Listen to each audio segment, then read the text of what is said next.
நண்பர்களே, அக்ரஹாரங்கள் எவ்வாறு தனித்துவமான சலுகைகளை பெற்றன என்பது குறித்து அறிந்து கொள்ளலாமா?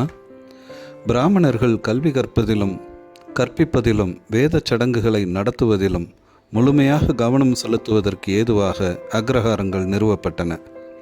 அக்ரஹாரங்கள் என்பவை பண்டைய மற்றும் இடைக்கால இந்தியாவில் தன்னாட்சி பெற்ற கல்வி மையங்களாக செயல்பட்ட, மேலும் வரி விலக்கு அளிக்கப்பட்ட நில அல்லது கிராம மானியங்களாகும். இவை பெரும்பாலும் சமய மற்றும் கல்வி நோக்கங்களுக்காக பிராமணர்களுக்கு அர்ப்பணிக்கப்பட்டிருந்தன. பிரம்மதேயம் என்றும் அழைக்கப்பட்ட இந்த குடியிருப்புகள் பாரம்பரிய கல்வியை பாதுகாப்பதில் முக்கிய பங்கு வகித்தன. இவை அக்காலத்திய உறைவிட பள்ளிகளாகவும் செயல்பட்டன. யாகங்கள் நடத்துதல் போன்ற பூசாரிய பணிகளுக்கு துணையாக இருக்கும் பொருட்டு மன்னர்கள், அரசியர் மற்றும் செல்வந்த புரவலர்களால் இக்குடியிருப்புகள் உருவாக்கப்பட்டன. அக்ரஹாரங்கள் பொதுவாக தன்னாட்சி பெற்றவையாக திகழ்ந்தன. இவை தங்கள் சொந்த விவகாரங்கள், வருவாய் மற்றும் கல்வி செயல்பாடுகளை தாங்களே நிர்வகித்து கொண்டன.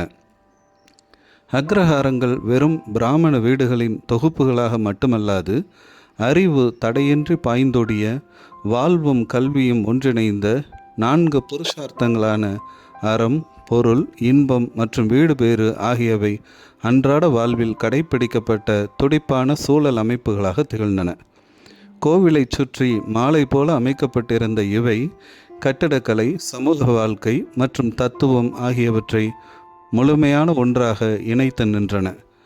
அக்ரஹாரம் என்பது நிலம் மற்றும் அதிலிருந்து கிடைக்கும் அரச வருவாய் ஆகியவற்றின் மானியமாகும். இது பொதுவாக பண்டைய தமிழகத்திலும் தற்காலத்தில் தென்னிந்திய பகுதிகளிலும் சமய நோக்கங்களுக்காக, குறிப்பாக அந்நிலத்திலுள்ள கோவில்களையோ அல்லது புண்ணிய தலங்களையோ பராமரிக்கவும் அவர்கள் குடும்பங்களை ஆதரிக்கவும் பிராமணர்களுக்கு மன்னர்களாலோ அல்லது உயர்குடி குடும்பங்களாலோ வழங்கப்பட்டன.